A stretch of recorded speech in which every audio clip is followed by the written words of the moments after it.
우리의 헌신과 희생을 받아 주시옵소서.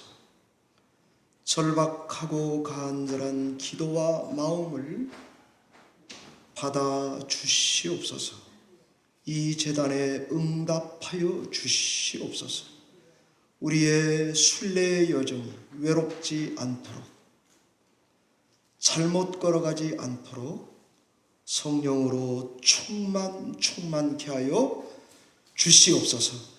예수님 이름으로 기도하옵나이다.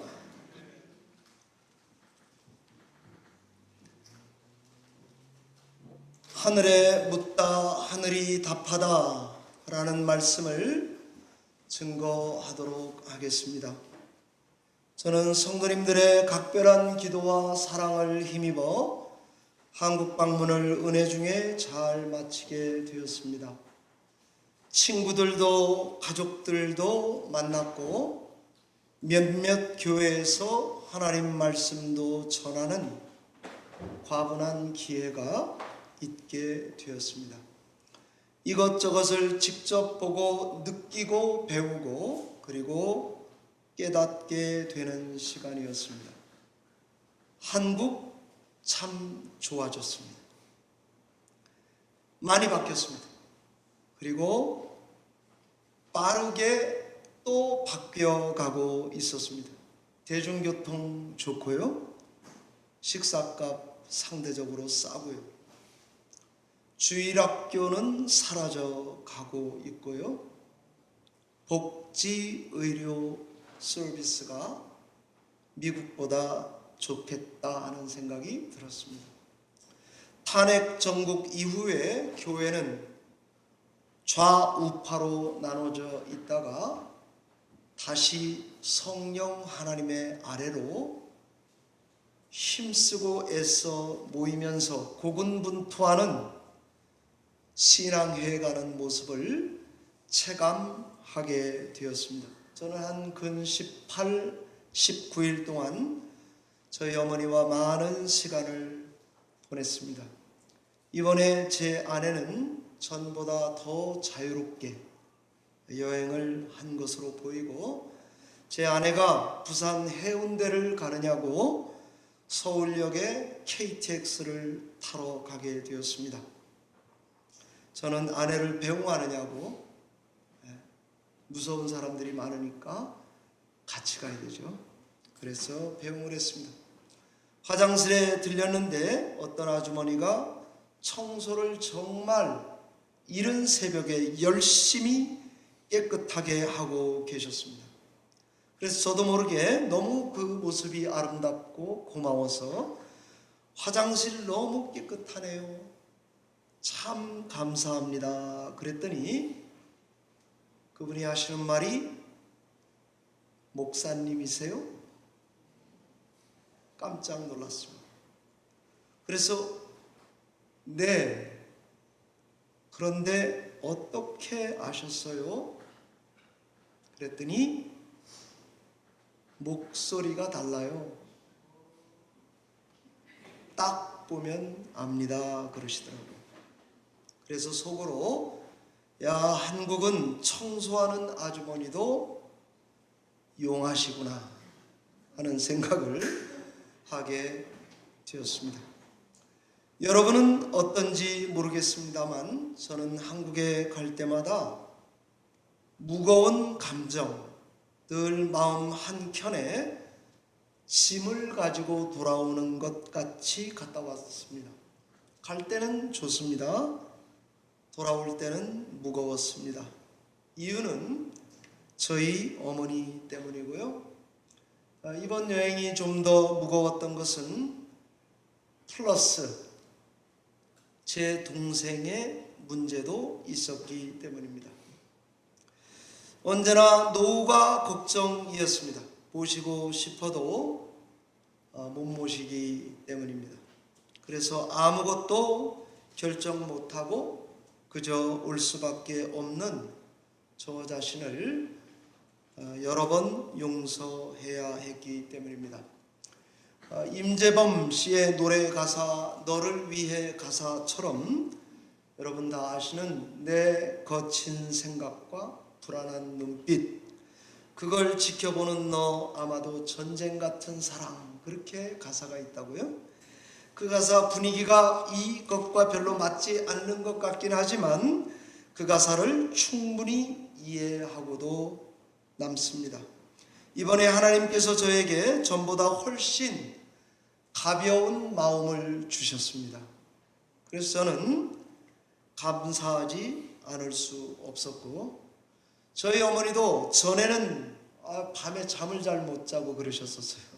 근데 이번에는 코를 골고 잘 주무시고, 그 다음에 보낼 때도 가볍게 헤어지고 이별을 하게 되었습니다. 아마 제가 하나님께 이 문제를 계속 물으며 어머니 곁에 있었기 때문일 것 같습니다. 하나님께서는 저의 이런 기도에도 응답하셨구나.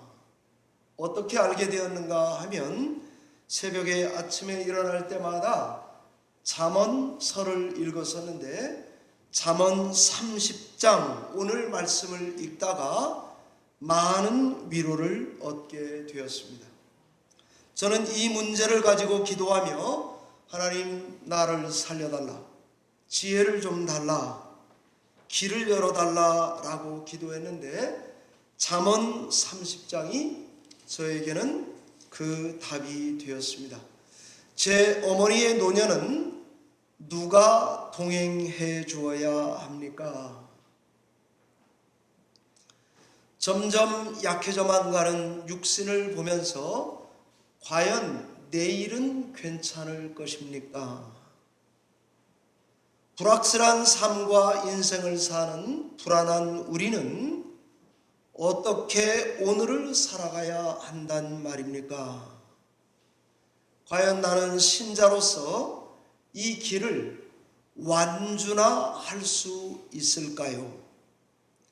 우린 앞으로 영원히 안전할까? 이런 질문들입니다. 동일한 질문과 도전을 오늘 예배하고 있는 우리 열린문교회 성도님들에게 이 도전을 함께 나누고 싶습니다. 우리도 노년을 살아가면서 여러분과 누가 동행해 줄 수 있단 말입니까? 자녀입니까? 친구들입니까? 아니면 한국처럼 이웃이 문만 열면 있기 때문에 옆집 이웃입니까? 아니면 시설이 좋아진 요양원입니까? 아니면 보험입니까? 아니면 넉넉한 돈입니까? 이런 것들 중 하나로만은 안 된다라고 여러분은 답을 내리고 계실 것입니다.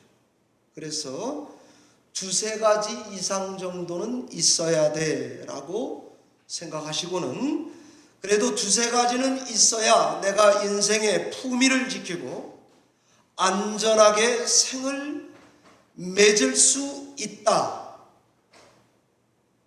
그렇게 살아야 돼. 라고 이 두세 가지 이상을 원하고 바라고 기도하는 것은 아닙니까? 그러면서 난 신앙으로 살아가고 있어 라고 생각하십니까? 제가 보니 이 정도 믿음으로는 택도 없습니다. 그럼 어떻게 예수 믿는 나는 신앙해가야 하는가 하는 것입니다. 저는 오늘 잠언의 말씀이 우리에게 큰 답을 주고 있다라고 믿고 전하는 것입니다. 그 첫 번째를 먼저 전하면 우린 어떻게 신앙해 가야 하는가? 정말 믿음으로 잘 살기를 원하신다면 한국에 있든 미국에 있든 하나님께 물으며 신앙해 가시기를 바랍니다.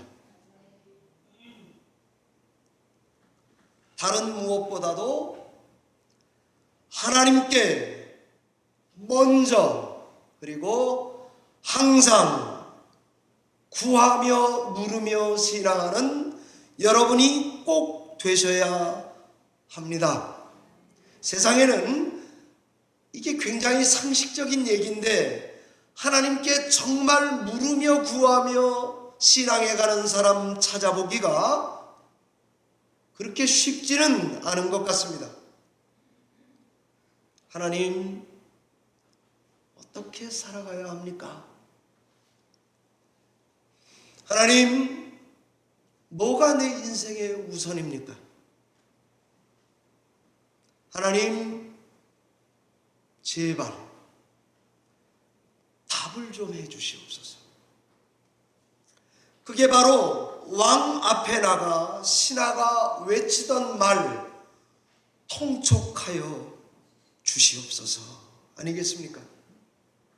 통촉이란 말이 사전 그대로 주께 나아가 종이 내 어려운 사정을 깊이 살펴 판단하시고 해결해 주시옵소서, 이것이 통촉입니다. 오늘 잠언 30장에 아굴은 아구루, 나그네란 뜻입니다. 아굴의 아버지가 있었는데 야게라는 아버지입니다.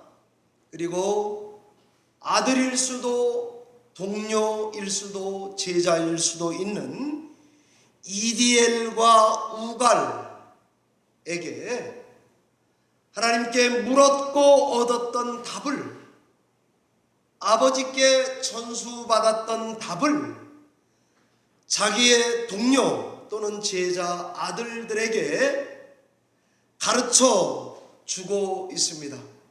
삶의 답은 이것이다 라고요. 잠언 30장 아굴의 잠언도 이런 물음에 대한 답입니다. 3대가 이 물음을 물었고 이 답을 붙들고 산 것 같습니다. 아굴의 아버지 야게도, 아굴의 아들들 이디엘과 우갈도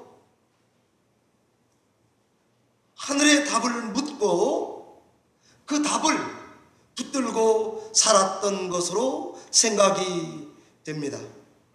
저는 오늘 이 잠언 30장을 의지해서 노년의 불안한 인생을 살아갈 때에 하나님께 묻고 구하는 여러분이 되시라고 중심으로 권면을 하고 싶습니다.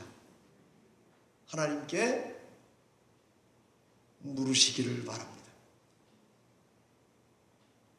자주 구하시기를 바랍니다. 그리고 두 번째는 겸손하게 신앙에 가시기를 바랍니다. 하늘의 길을 묻고 신앙하는 사람은 그 모습과 태도가 다르게 되어 있습니다. 이런 겸손한 모습은 어디서 오는 걸까요? 저는 하나님 앞에서 자기를 보는 데서 겸손이 온다고 묵상했습니다. 하나님 앞에서 자기의 모습을 그대로 보는 것입니다. 잠언의 아굴도 난 다른 사람에 비하면 짐승이다. 난 총명하지 않다. 난 지혜가 모자라. 난 거룩하신 하나님을 아는 지식이 없어 라는 이 자기 자신의 모습을 보고는 하나님께 답을 주구라고 구한 것 같습니다. 바로 그 모습이 겸손인 줄 아시고 여러분도 저도 하나님 앞에 답을 찾고 구하는 모습으로 신앙에 가시기를 바랍니다. 겸손하지 않은 사람일수록 스스로 생각하기를 난 많이 알아. 난 괜찮은 사람이야. 제가 떠나기 전에 질그릇에 담은 보물이란 설교를 했듯이 난 그래도 사기 그릇이야. 난 그래도 타파웨어야. 난 스텐이야. 난 철로 만들어졌어. 난 강한 그릇이야.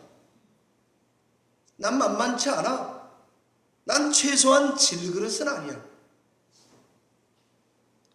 그렇게 생각한다면 하나님께서 주시는 보물을 여러분의 심령 속에 결코 담을 수 없을 것입니다. 그래서 저는 이번에 나아가서 설교를 하게 되었는데, 그때마다 제가 설교를 뭘 가서 설교하지 그러다가 그 주일날 한 설교, 질그릇에 담은 보물이란 설교를 가서 그냥 다 했어요.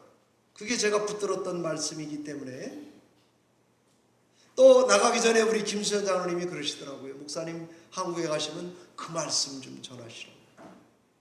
그래서 하나님께서 저에게 하시는 말씀이구나. 저는 그렇게 받고 가서 그 설교를 반복했습니다. 말씀을 저도 붙들었습니다. 말씀을 전했고 나눴습니다. 그랬더니 다 은혜 받았다 그러더라고요. 다 목사님 앞에서 은혜 받았다 그러죠. 그리고 말씀 전하고 내려오니까 저더러 잘생겼답니다. 말씀이 아주 좋다 그럽니다. 그래서 빈말인가 그랬더니 진짜로 어떤 분은 저한테 안경도 해다 주시더라고요.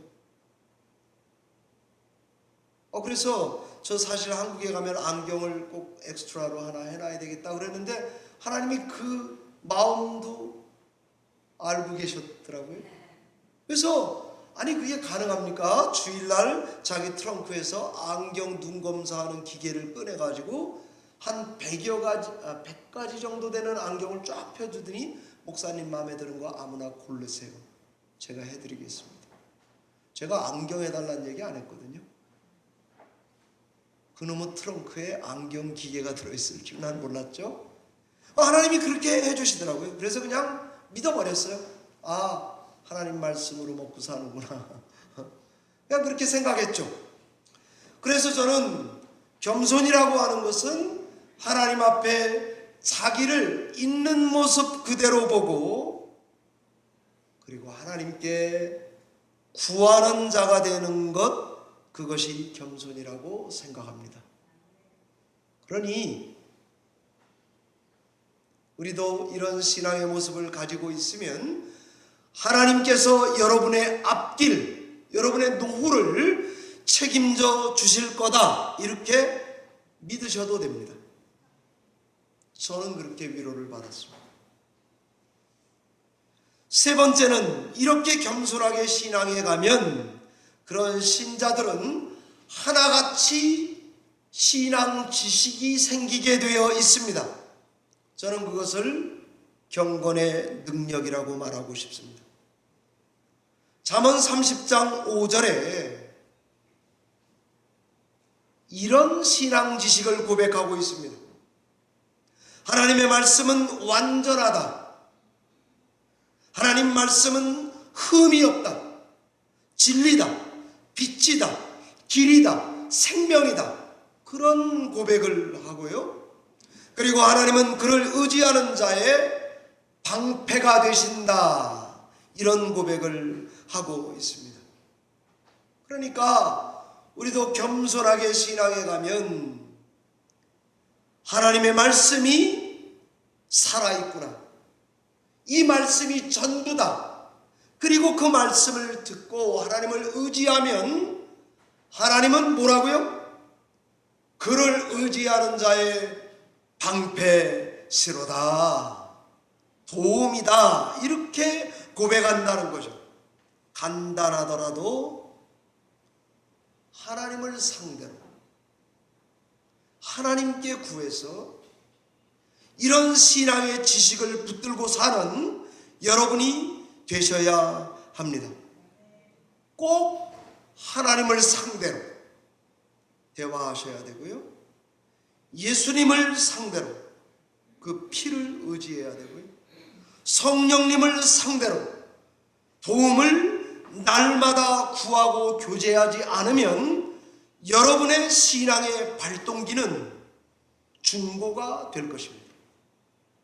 제가 이번에 저희 어머니에게 가서 저희 어머니가 그 4년 전, 5년 전에 갔을 때는 제가 꼭 밥 먹을 때 어머니 기도하세요.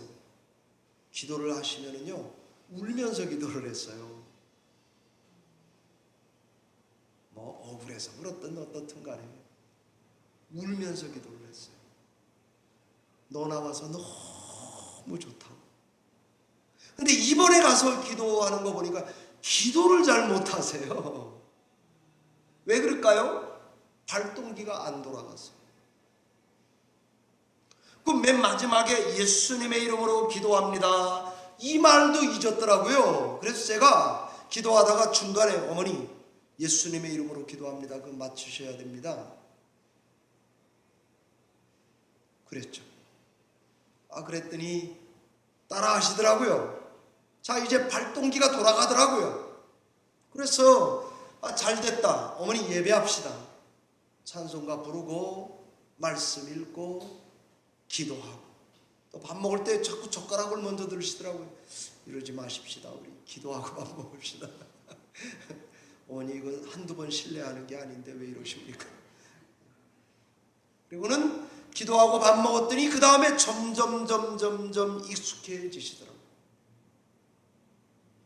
그동안에 몸이 불편하면 교회도 안 간 거예요. 까짓 거 뭐 교회 한두 주 빠지는 거 뭐 하나님이 아시겠지. 외상이에요. 모든 게 다 외상이에요. 다 나중에 한꺼번에 갚으면 되지 뭐 이렇게 생각하셨겠죠. 그러니까 깨어서 기도하는 것도 못하더라고요.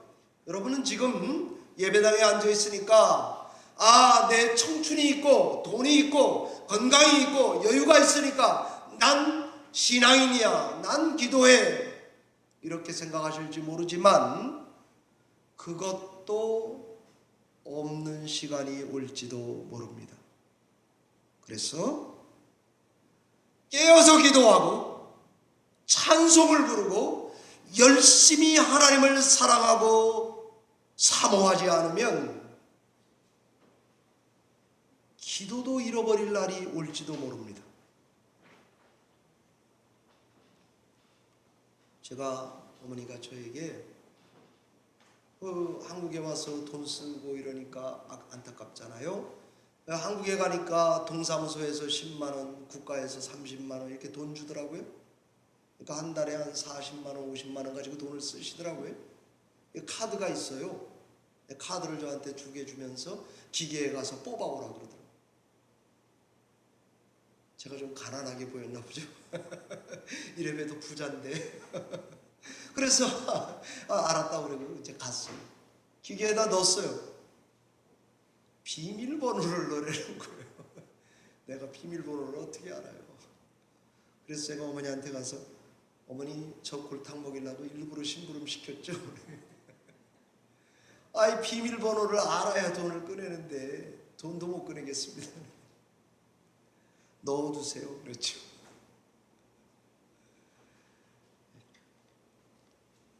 여러분,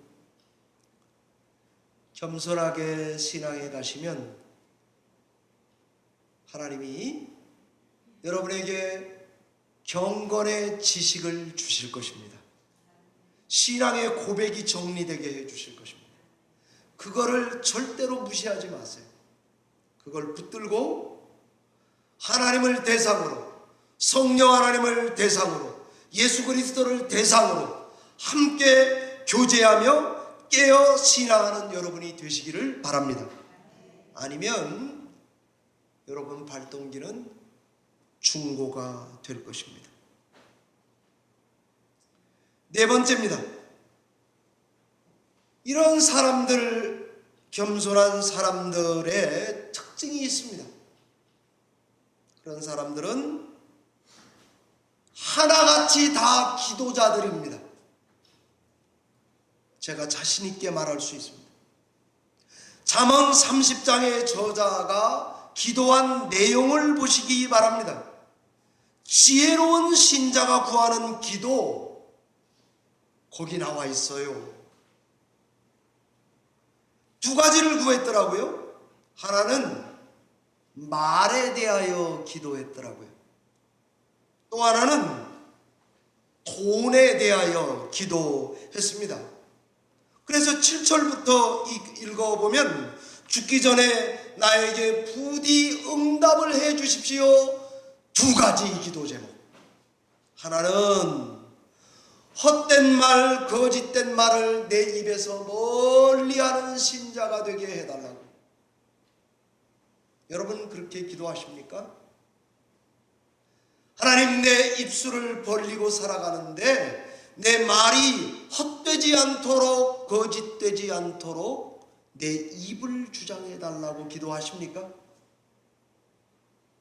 그리고 또 하나는 나를 가난하게도 마시고 부하게도 마시고 날마다 필요한 양식으로 나를 먹여 살려 주시옵소서 기도합니까?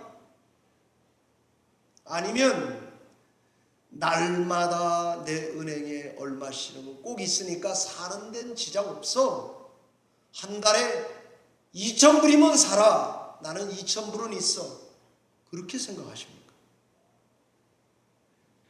오늘 잠언의 지혜는 하나님, 내 입을 주장해 주시옵소서. 하나님, 날마다의 양식을 주시옵소서. 그냥 입에 음식이 들어오는 줄 알고 있다면 큰 착각입니다. 그냥 들어가는 것 하나도 없습니다. 세상에 그런 쌀이 어디 있습니까? 그런 음식이 어디 있습니까? 하나님이 줘야 먹고 사는 것이고요. 입에 넣어도 삼켜야 사는 거고요. 물이든지 우유든지 주스든지, 우리 할아버지가 그렇게 좋아했던 자두 주스든지 먹어야 사는 거지. 우리 장모님이 좋아했던 바나나 우유라도 입에 들어가야 사는 거지, 못 삼키면 죽는 것입니다. 그래서 하나님께 필요한 양식을 달라는 마음으로 우리 삶을 기도하며 산다면 여러분은 노후 보험은 된 것입니다. 그런 마음으로 살아가야 되는 거죠. 말과 돈을 하나님께 맡기는 것입니다. 헛되고 거짓된 것을 분별하게 되면 하나님께 이 두 가지 기도 제목만이라도 잘 붙들고 기도하는 기도자가 된다면 여러분은 여러분의 모든 삶에 분별력이 생길 줄 믿으시기 바랍니다. 정말입니다. 잠언의 30장 아굴이 기도했던 것이 그것이고요. 그리고는 잠언 30장에 제가 뒷부분 다 본문으로 삼지 않았지만 거기에 분별력으로 가득합니다. 그 10절 이하서부터요. 이런 분별력을 가지고 있더라고요. 뒷담화하지 말아야지. 그런 것도 들어가 있습니다. 상전을 비방하지 말아야지. 그런 것도 들어가 있습니다. 내가 살아있는 동안 부모를 사랑하고 공경해야지. 그런 것도 들어가 있습니다. 눈빛을 겸손하게 유지해야지. 사람마다 눈도 이게 빛이 나가나 보죠? 우리 다 레이저를 쏘고 사나 봐요. 그러니까 저를 쳐다보실 때도 따뜻한 레이저, 미지근한 레이저, 차가운 레이저, 얼음 같은 레이저, 이런 게 다 다른가 보죠? 그러니까 하나님 앞에 눈빛을 겸손하게 해야지. 그리고는 약자를 무시하지 말아야지. 그런 게 분별력으로 들어가 있을 뿐 아니라 여러분 다 아시는 잠언 30장 후반부에는 서너 가지 잠언들로 가득합니다. 삶의 수수께끼들 서너 가지가 거기 나옵니다. 세상을 진동시키는 사람들 서너 가지가 거기 나옵니다. 작지만 지혜로운 곤충들 그런 걸 관찰하고 서너 가지 잠언이 나옵니다. 위풍당당한 동물들 서너 가지가 거기 나옵니다. 그래서 이거 학자들이 제목을 붙여요. 요 나오는 요 잠언들을 서너 가지 잠언이라고 합니다. 여러분 서너 가지면 몇 가지여야 돼요? 세 개 또는 네 가지를 말하잖아요. 근데 제가 다 세보니까 다 네 가지예요. 이게 무슨 말이죠? 잠언은 서양 신학에 근거한 게 아니고 동양 신학에 근거했구나. 우리도 한국 사람도 그런 거 아닙니까? 거기 몇 사람 있어? 한 두세 사람 있어. 왜 이래? 이거 미국은 두 사람이면 두 사람이고 세 사람이면 세 사람이지. 우린 대충 다 거시기하게 얘기하지 않나요? 그 말은 동양 신앙인입니다. 서너 가지 잠언이지만 네 가지 지혜를 묶어서 기록해 놓은 것을 보니까 삶을 내 주변을 깊게 오랫동안 관찰하면서 신앙한 것 같습니다. 그리고는 관찰을 통해 일관된 원리를 도출하고 있는 것 같습니다. 그 원리를 통해 법칙, 영적 법칙을 깨달아 알고 있는 것 같습니다. 공통점은 직관적입니다. 다 실용적입니다. 실리적입니다. 그리고 깨달은 것들로 기록되어 있습니다. 그러니 우리도 예수 그리스도를 믿는다 하면서 신앙을 삶에 적용하면 직관적입니다. 딱 보면 아는 거예요, 사실은. 오래 그럴 필요도 없어요. 어떨 때는 그냥 직관적으로 하는 거죠. 목소리만 들어도 알아요. 이렇게 딱 보면 알아요. 돗자리 펴도 되겠습니다. 그런 지식들로 가득하죠. 이처럼 오늘을 사는 우리 신자들은 말씀을 정리하면 하나님께 물으며 신앙하시길 바랍니다. 하늘의 하나님께 묻는 자는 겸손하게 되어 있습니다. 겸손한 자들의 공통점은 신앙의 경건의 지식을 다들 나름대로 가지고 있습니다.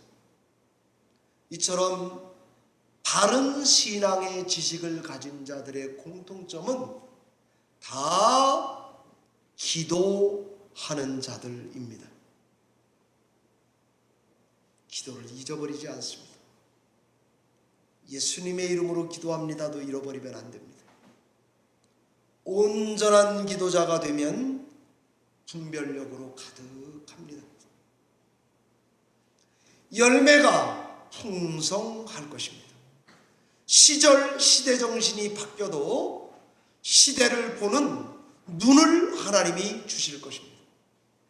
농사처럼 농부하는 인내, 농부처럼 농사하는 인내 있을 것입니다. 올해 우리 교회 표와 같이 열매 맺는 성도들이 될 것이고 수확하는 교회가 될 줄로 믿습니다. 여러분은 아마 구호라고 생각하실지 모르지만 교회에 주신 이 구호를 붙들고 여기 올라와서 기도하는 장로님들을 볼 때마다 저는 저 자신을 책찍질하지 않을 수 없습니다. 이런 믿음을 가지고 신앙에 가신다면 하나님께서 우리 교회를 향한 뜻을 반드시 이루어 줄 것입니다. 하나님의 말씀이 최고다, 전부다. 하나님을 의지하는 자는 하나님이 그에게 방패요 도움이 될 것이라고 확증시켜 주실 줄 믿습니다. 말씀을 맺겠습니다. 한국을 갔다가 이번에는 돌아오는 길에 저는 에어 프리미어 비행기를 탔습니다. 싸서요. 그런데 거기에 영화가 여러 개 있었는데 그 긴 시간 책을 읽다가 졸고 자고, 제가 오늘 말씀 잘 못 전하죠. 그런데 아마 여러분들이 저를 좀 용서해 주세요. 잘 시간인가 보구나. 아이고, 그죠? 목사님이 오늘 좀 약간 고시기하다 그러면 잘 시간인가 보구나 이렇게 생각하시면 되는 거죠. 저는 천문이라고 하는 하늘에 묻다라는 영화를 보게 되었습니다.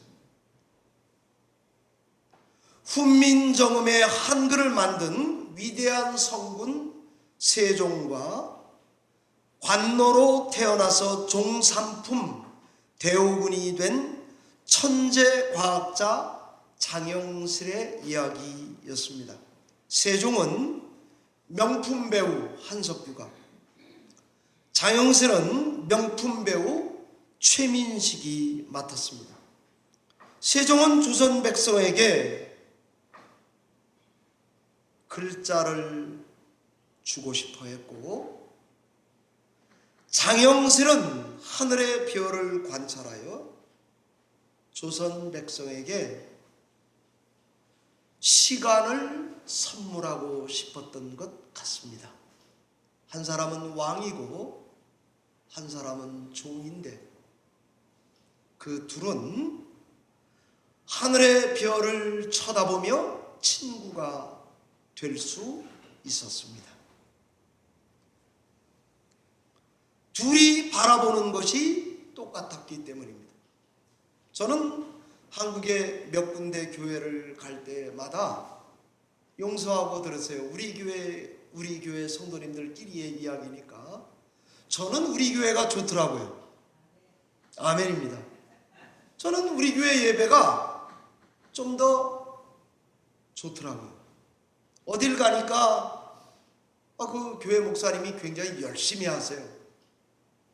그리고 성도들도 많아요. 예배 끝나자마자 엘리베이터 타고 1층으로 쭉 내려가서 동네를 반 바퀴를 금방 돌더라고요. 왠가 하면 술에 취해 있는 사람들 가서 기도해줘요. 지난 주일날 안 나온 사람들 가서 기도해줘요. 영등포 쪽방촌 임명희 목사님 말입니다. 그 다음에 밥 먹으러 오신 분들이 한 5, 60명 되시더라고요. 그거 밥 다 해서 먹이시더라고요. 또 어느 교회 가니까 교회가 그렇게 아름답게 잘 꾸며놨고 뜨겁게 예배를 하더라고요. 저도 좋은 점을 잘 압니다. 그런데 난 그래도 열린문교회 성도들과 열린문교회 참 좋다, 이런 생각이 그냥 저의 고백입니다. 제가 토요일날 봤더니 새벽 예배에 박 장로님 딱 나와 계시더라고요. 같이 장로님이 금쪽같이 보이더라고요.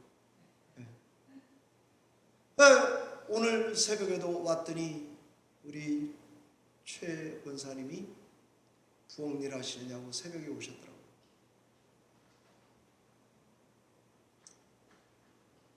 예배당에 이렇게 있으니까 제일 먼저 오신 성도님이 누구냐 봤더니 이희순 성도님이 걸어 들어오시더라고요.